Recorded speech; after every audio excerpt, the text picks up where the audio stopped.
Hey, what's going on, guys? Welcome to my channel. Welcome to the first episode of the franchise mode on NHL 20. We're going to be doing once again a franchise mode with the Montreal Canadiens, like we did in the previous year. Last NHL game, we built a Stanley Cup contender.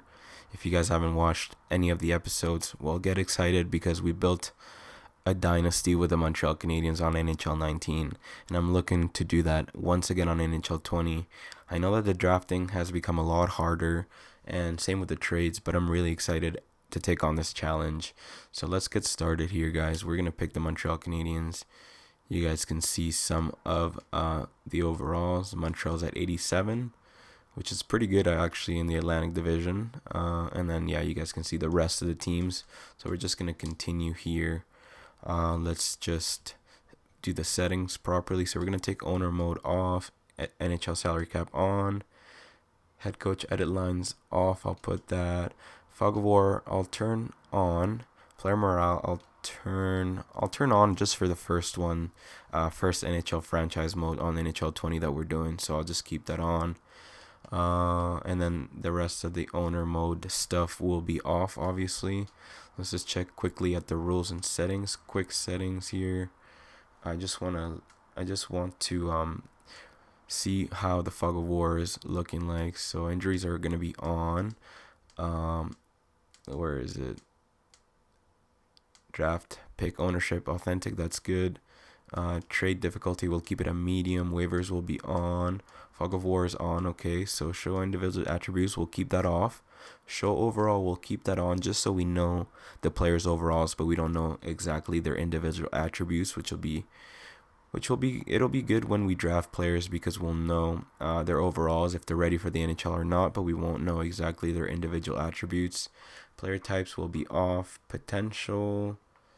I'm thinking we can keep it on just so when we draft a player we know exactly its potential, and we don't have to wait any longer, I guess. And we can get excited if we pick any gems in the later round, so we'll keep that at on. And then after that it'll be good because we're not going to be playing any games. So let's just start the career here, guys. Keep the salary cap on. And while it's creating a new league, I will see you on the other side. So just give me a second, guys. Alright, guys. Taking a look here at the new NHL 20 franchise mode screen. You guys can see it's pretty similar to last year, but we have something that's called franchise overview, locker room chemistry, player meetings, blah blah blah. It's pretty nice. Player morale. Like I said, we're gonna keep player morale for now. View draft class, assigned scout, coaching staff, and the rest of the stuff that's pretty usual from last year's NHL, like the games, the calendar, the standings, the point leaders. We have something that's called let's go in order here. Propose trade, that's the usual. We have find trade, which now allows you to put a player on the block. Oh, actually, also another thing that I'm going to show you guys is the players that we've created. Cole Caulfield is one of them. You guys can see here he is 69 overall, medium elite, 18 years old. 5'7", 170, right winger, sniper. I put him to be drafted at 2000 on the year 2019, but for some reason it doesn't show here, but that's okay. And then yeah, we also created for the Montreal Canadiens Caden Primo here, 66 overall, high starter. That's pretty good. But what I wanted to show you guys, when it comes to find trade, let's say we want to trade. Let's just say Arturi Lehkonen is gonna go on the trading block. So we just click on him and then we click Y. And then there are trades. You guys see there's 1 out of 5 trades. So Lehkonen can be traded for a third and a fifth, a third and a sixth from LA, a third and a fourth from the Predators, a third and a sixth from Ottawa, and a third and a fifth from San Jose. So you guys can see that you can put players on the block, and then your other general managers will basically propose trades for you. So that's that. The next one is coaching staff. So I'm pretty sure you're automatically given a coach. So our coach now is B House, so we can click on him and see uh, what he's all about and his stats. So Billy Howe's salary, you can see his salary, how many years left he has, his age. We can see his individual stats. So A plus for offense, A for defense, B for power play, A plus for penalty kill, B for teaching, and A plus for coach influence. Okay, so it says here teaching specialty of generalist will help develop and grow all players on your team. So he's a generalist, so he will help develop all of our players and help develop and grow all of our players on our team. In combination with a coach's teaching attributes, this will help dictate whether or not a player can go up or down in potential. So this is pretty good because he's it looks like he's gonna help our players grow um, as far as overalls and reach their potentials. I'm not exactly sure how the coaching works because it's brand new to the game, but it's pretty interesting. You can see here, Kieran Morale, he's happy. Best player chemistry, Thompson, Weiss, and Petrie. Best coach chemistry, De Silvatore. Low coach chemistry, Makinen. Okay. And then we can see here that the team fit is 69, which is pretty good. This is the record. Obviously, there's no record because we're just starting the franchise with him. You can see here the roster scheme fit. Weber likes playing with him. Domi does too. Durant, Petrie. So most players like playing with him. Kotkaniemi, for some reason, and Gallagher don't too much. Same with Dano, but I wonder if this is because it looks like it's mostly the older players who like playing under him or the experienced players. But we'll see how he goes. We can always fire the coach. You can see here also his coaching style is balanced. How he likes to have his offense. He likes to pressure. 3-on-3 offense is aggressive. Forecheck is 2-3. Forecheck bias is balanced. Defensive pressure is normal. You guys can read all that. And then we can see how he likes to play for each line. So line 1 will be overload, line 2 overload as well, line 3 crash the net, and line 4 overload. Okay, and then we can see the carry and dump bias, cycle shoot bias, efficiency energy bias, and then the rest of the stuff here. We can see that this is how Mr. Billy House likes to play. We're going to keep him here for now. We have a B assistant coach or associate coach, I should say. De Salvatore is the assistant coach at B-. We have a pretty crappy goaltending coach, so we might fire him. But we'll see. He's D-, so we'll see if there's other coaches available that are better than Makinen. And then the AHL coaches, we don't really care about that. And then the scouts, we'll see here. We have a few scouts already ready to go. We might have to send them to basically for scouting assignments, I should say. Sorry, I had a blank there. Just for some scouting assignments for the upcoming NHL draft, the 2020 NHL draft, which will be headlined by Alexis Lafreniere. So speaking of the NHL draft, I think we can look at the draft class exactly. We're not gonna assign any scouts or fire or hire any coaches yet because this is basically the introductory episode. It's not gonna be very long, I think. But yeah, so let's just view the draft class here really quickly, guys. So yeah, Alexis Lafreniere will be the first player of Vladimir Nikulin, who seems to be a creative player. Same with Jorge Estrada and Oleg Yakupov, so 3 creative players. But then there's Lucas Raymond, Quentin Byfield, Alexander Holtz, Cole Perfetti, Anton Lundell, Marco Rossi, and the rest of these guys are not creative players. But 3 out of the top 10 will be creative players, so we got to keep that in mind. That if we miss the playoffs, then we might be able to have a pretty good prospect. But we'll obviously need to scout these guys first before we can start talking about the draft. Let's see. Other than that, draft board, player search, trading block, everything is pretty standard. Let's look at morale. Let's see here. I didn't really play with morale in the previous year, so this might be a little new to me, but it's 63% locker room chemistry, I should say, so that's pretty decent. And then When we also look at the lines, I'm pretty sure that's kind of new as well, so I'll show you guys here. There are some, there's some stuff here.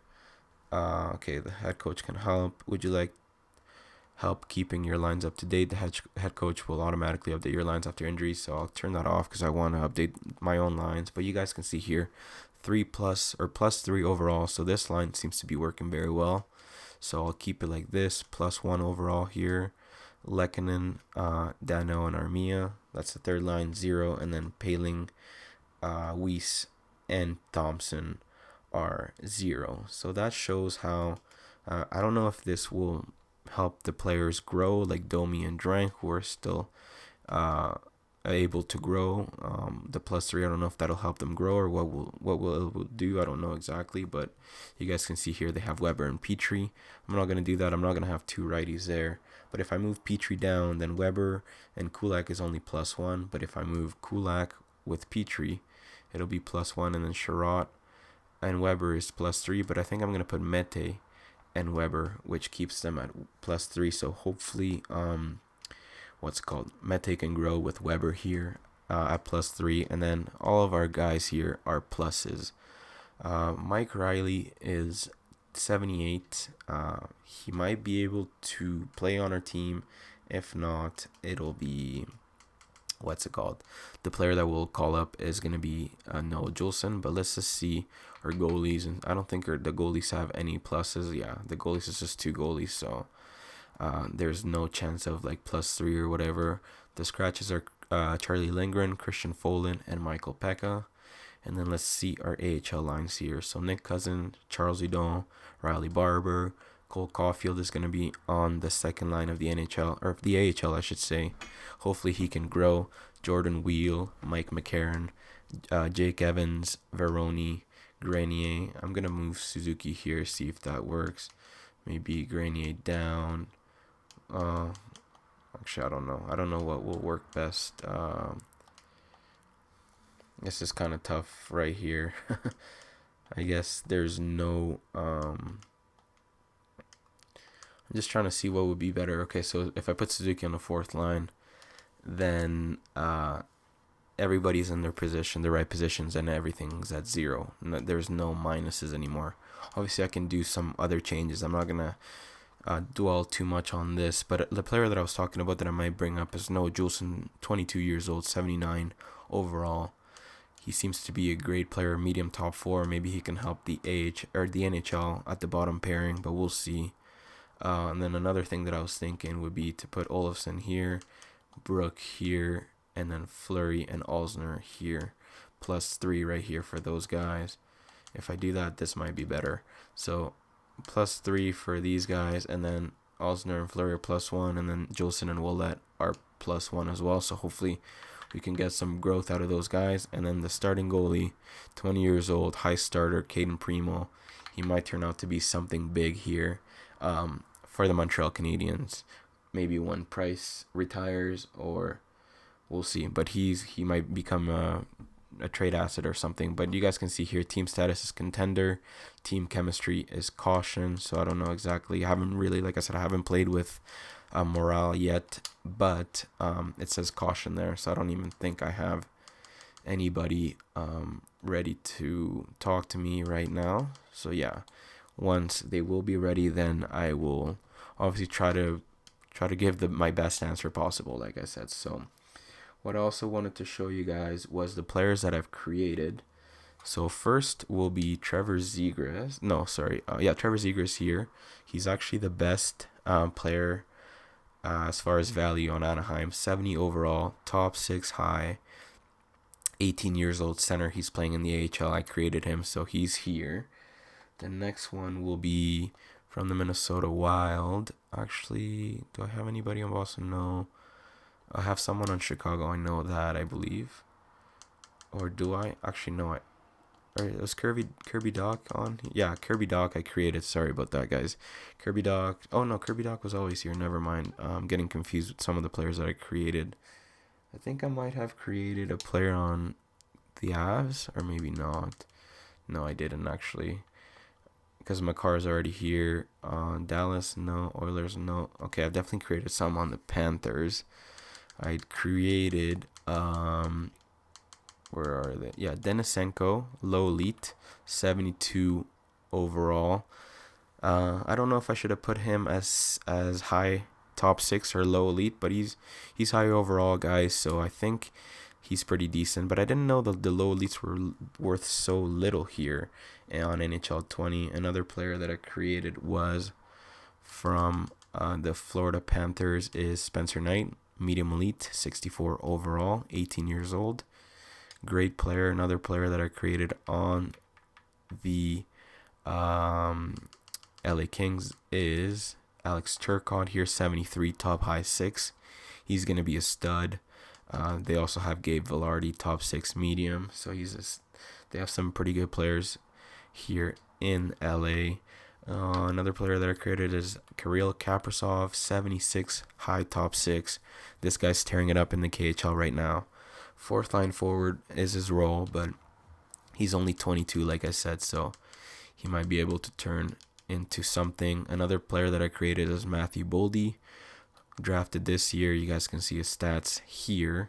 He's only going to get better, and most likely his trade value will increase, like I said. So another player that we created is from the New York Islanders, a goalie.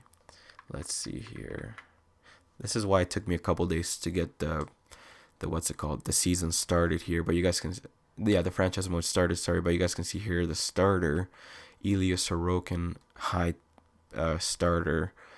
I put him as high starter because he's already 24, but I obviously bumped his overall up to 76, so he can potentially become a backup in the next couple years, or maybe next year even. Another player that I created, or actually I created a bunch here for the New York Islanders. Let's see.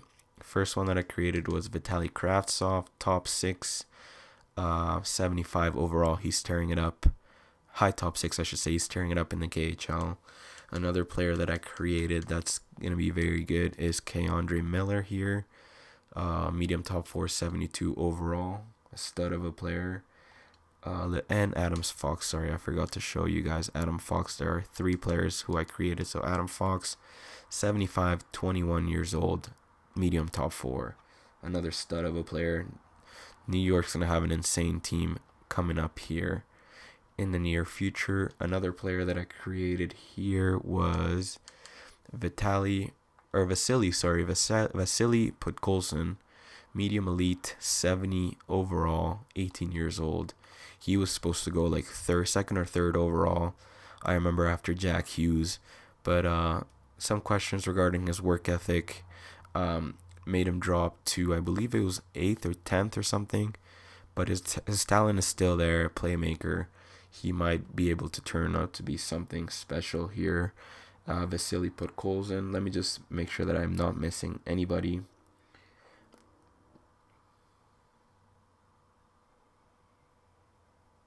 Okay, yeah, sorry, I'm not missing anybody. I've created 13 players, including 2 from the Montreal Canadiens, like I said, Caden Primo, and basically the Montreal Canadiens' best prospect in Cole Caulfield. So we are going to get started in the next episode, guys.